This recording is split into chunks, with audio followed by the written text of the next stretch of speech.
ગુજરાતમાં છેલ્લા 5 વર્ષમાં પાટીદાર સમાજના 39 યુવાનોએ યુપીએસસી પાસ કરી.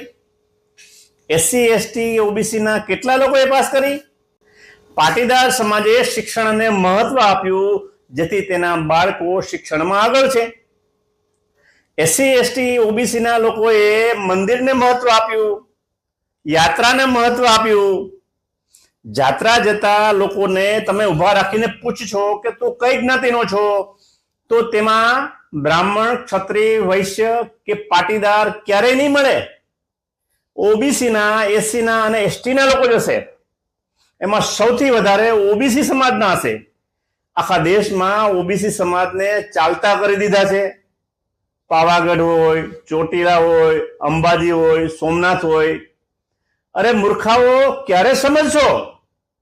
યુપીએસસીની એક્ઝામમાં 39 પાટીદારો યુવાનો પાસ થયા, જેમાં સરદાર ધામ અમદાવાદના 20, સરદાર ધામ દિલ્હીના 10, કેળવણી ધામના 9, આમ કુલ 39 પાટીદારો યુવાનો પાસ થયા છે. જ્યારે એસસી, એસટી અને ઓબીસીના કેટલા? પાટીદાર સમાજ શિક્ષણ પ્રત્યે ખૂબ જાગૃત થયો છે, જેથી તેમની શૈક્ષણિક સંસ્થાઓ ખૂબ જ વધી ગઈ છે. પાટીદાર સમાજવાડીમાં પણ શિક્ષણના સેમિનારો યોજે છે, જ્યાં વિદ્યાર્થીઓને માર્ગદર્શન અપાય છે કે આગળ તેમણે શું કરવું જોઈએ, અને જરૂરતમંદ વિદ્યાર્થીઓને તમામ પ્રકારની સહાય આપવામાં આવે છે. પાટીદાર ઉચ્ચ અધિકારીઓ, રાજનેતાઓ તેમને તમામ પ્રકારની મદદ પૂરી પાડે છે, જેનું આ પરિણામ છે. જ્યારે એસસી, એસટી, ઓબીસીની ભાગ્યે જ કોઈ શૈક્ષણિક સંસ્થાઓ હશે. એસસી, એસટી, ઓબીસીની વાડીઓમાં ભજન, કીર્તન અને કથાઓ કરવામાં આવે છે. માતાજીના માંડવાઓ પણ કરવામાં આવે છે. ડાકલાની રમઝટ બોલાવી ભુવાઓને ધૂણાવવામાં આવે છે.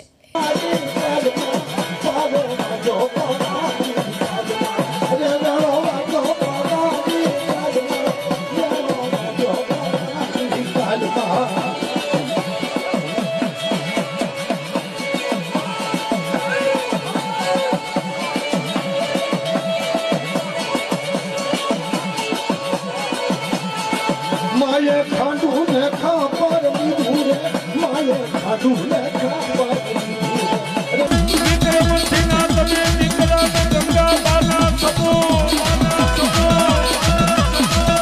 પણ ખેલવા ઠંડાના છે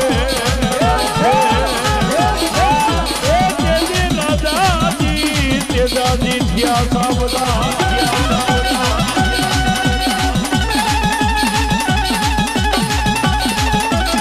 જે સમાજના આગેવાનો, રાજનેતાઓ, સામાજિક કાર્યકરો, અધિકારીઓ જે દિશા તરફ આગળ વધે તે દિશામાં તેની સમાજનો ઉદય થાય છે.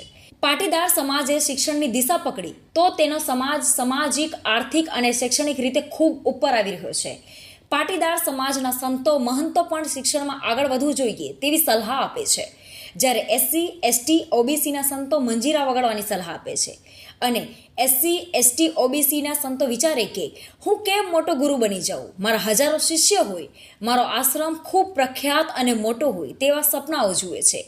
એસસી, એસટી, ઓબીસીના રાજનેતાઓ ધાર્મિક રીતે માનસિક ગુલામ થઈ ગયા છે, જેઓ સમાજના લોકો માટે સારું વિચારી શકતા નથી. એસસી, એસટી, ઓબીસીના અધિકારીઓ ટીવી, બીવીમાં મશગુલ છે. બસ આપણું થઈ ગયું, સમાજ જાય તેલ લેવા. એસસી, એસટી, ઓબીસીના લોકોની આવી વિચારધારાથી સમાજ પર ભયંકર અસર પડી રહ્યો છે. એક દિવસ તેની ભાવિ પેઢી આ લોકોને સમાજના ગદ્દાર અને નાલાયક કહેવાના. શિક્ષણ એ શેરનીનું દૂધ છે, જે પીવે તે દહાડે. શિક્ષણ વગરનો માણસ આંધળો છે. દુનિયાના બધા જ દેશોનો વિકાસ શિક્ષણથી થયો છે. આ સરકાર એસસી, એસટી, ઓબીસીના લોકોને શિક્ષણથી વંચિત રહે અને સસ્તા મજૂરો બને તેવા પગલાં ભરી રહી છે. પાટીદાર સમાજે સરકાર પર ભરોસો ન રાખી પોતાની શૈક્ષણિક સંસ્થાઓ ઊભી કરી અને તેના બાળકોને યુપીએસસી પાસ કરાવ્યા. શું એસસી, એસટી, ઓબીસીના લોકો, જેની 75% જનસંખ્યા છે, આવો વિશાળ સમાજ તેના ભાવિ બાળકો માટે શૈક્ષણિક સંસ્થાઓ ઊભી ન કરી શકે? તેના માટે કોઈ ઠોસ કદમ ન લઈ શકે?